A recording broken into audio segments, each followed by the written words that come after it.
This is the third video in our Random Forest series. In this video, we'll look at out-of-bag samples in random forests.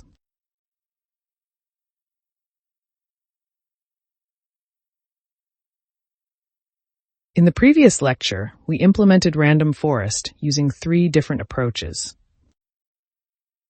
In this video, we'll take a look at the out-of-bag or OOB samples, OOB Score, and OOB Probability.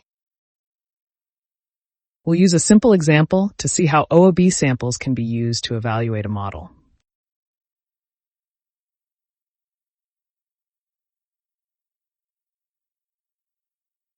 When building a tree in a random forest, any training samples that are not included in the bootstrap sample are called out-of-bag or OOB samples. Conversely, samples that are included in the bootstrap sample are called in-bag samples. Let's first look at a typical dataset used in machine learning. A dataset is usually split into training, validation, and test sets. The training set is used to train the model. The validation set is used to evaluate the model during training, tune hyperparameters, and make decisions such as early stopping. In machine learning, it's standard practice to evaluate a model on data that is not used to train it. Evaluating a model on the training data is generally not recommended. Even if the measured performance is very high, it does not guarantee that the model will perform well on new data. Therefore, the model should be evaluated on previously unseen data. The test set is used to provide an unbiased estimate of the model's generalization performance. The test set is never used during training or hyperparameter tuning.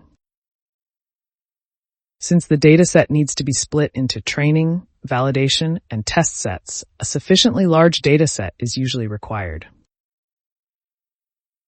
This is how data is typically used in machine learning. Now, let's see how this works in random forest. When using OOB scoring, we only need to split the dataset into a training set and a test set. We don't need to create a separate validation set. Before training each tree, we first generate a bootstrap sample by randomly sampling rows from the training data with replacement.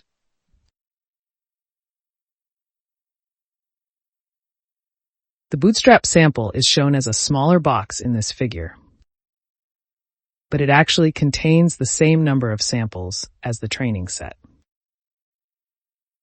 Any training samples that are not selected into the bootstrap sample are called out-of-bag or OOB samples.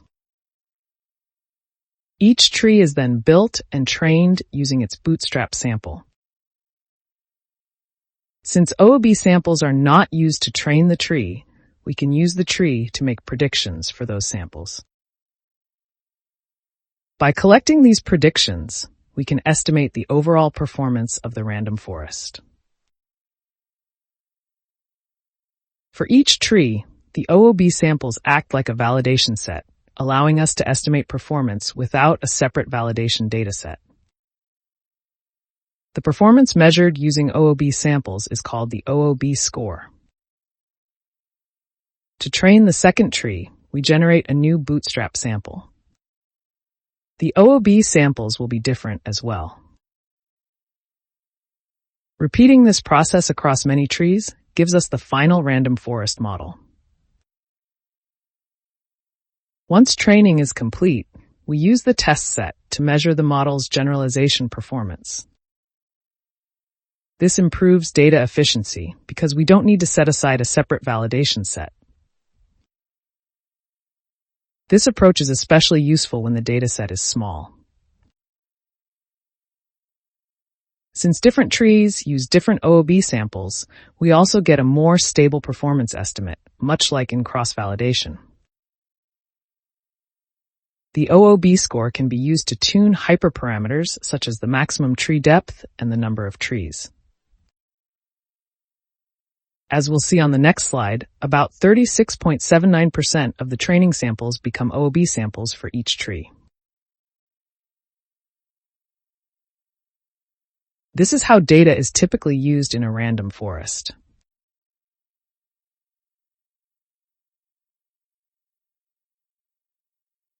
Next, let's walk through a simple example to see how the OOB score is computed.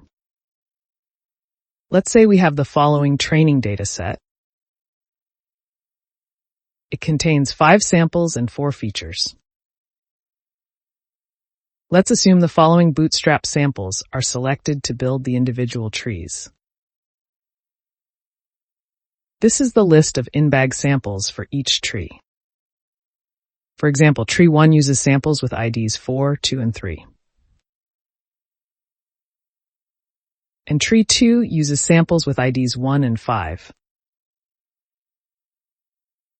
Next, let's look at the OOB sample list. For tree 1, samples 1 and 5 are not selected. For tree 2, samples 2, 3, and 4 are not selected. Next, let's create a list of trees in which each sample is not used. We'll call this the OOB tree list. Sample 1 is not used in trees 1 and 3. And sample 2 is not used only in tree 2. Therefore, sample 1 can be used to make predictions with trees 1 and 3. Likewise, sample 4 can be used to make predictions with trees 2, 4, 5, and 6. Now let's mark each cell with 1 if the corresponding sample is not used in that tree. We'll call this the OOB tree map. Let's mark sample 1 as not used in trees 1 and 3. For sample 2, let's mark it as not used in tree 2. If we sum the entries for each sample, we get the number of trees in which that sample is not used. For example, sample 1 is not included in 2 trees. Next, let's fill the OOB tree map with prediction values from each corresponding tree, such as T1x1. We'll call this the OOB prediction table. For example, if we input sample x1 into tree T1, we get the prediction T1x1. And if we input sample x1 into tree T3, we get the prediction T3 of x1. For regression problems, we obtain the OOB prediction for each sample by averaging its OOB predictions. For a classification problem, we use majority voting instead of averaging. As you can see from this table, a single data sample can be an OOB sample for multiple trees. As a result, we obtain multiple OOB predictions for each sample and combine them using averaging or majority voting to get the final OOB prediction. The performance metric computed from the OOB predictions and the true values, such as R-square or accuracy, is called the OOB score.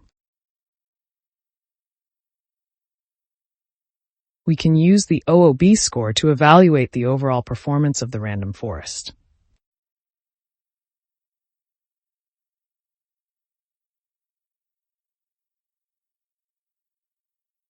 Next, let's look at the probability that a data sample is not included in a bootstrap sample.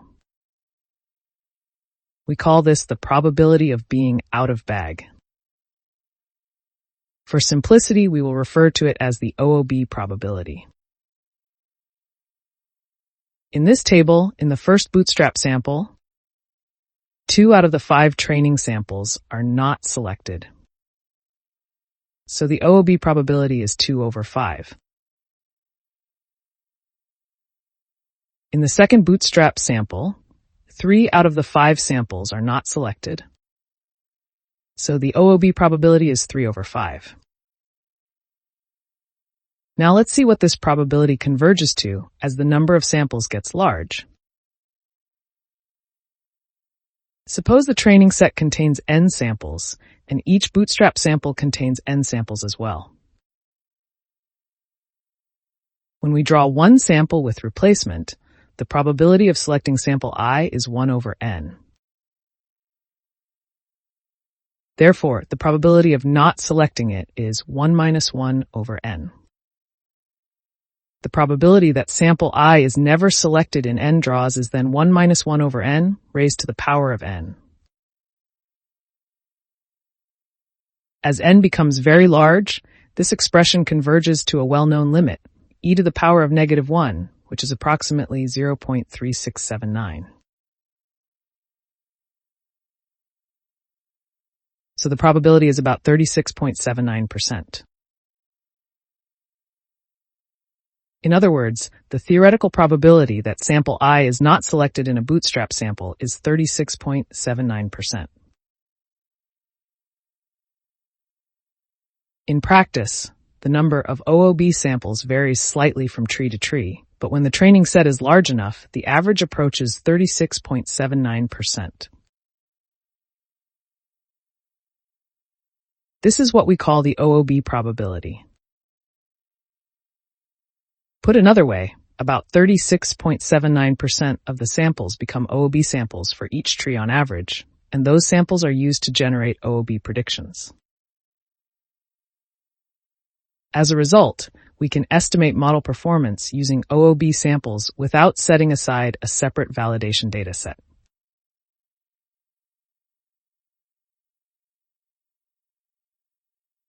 So far, we've looked at OOB samples, the OOB score, and OOB probability.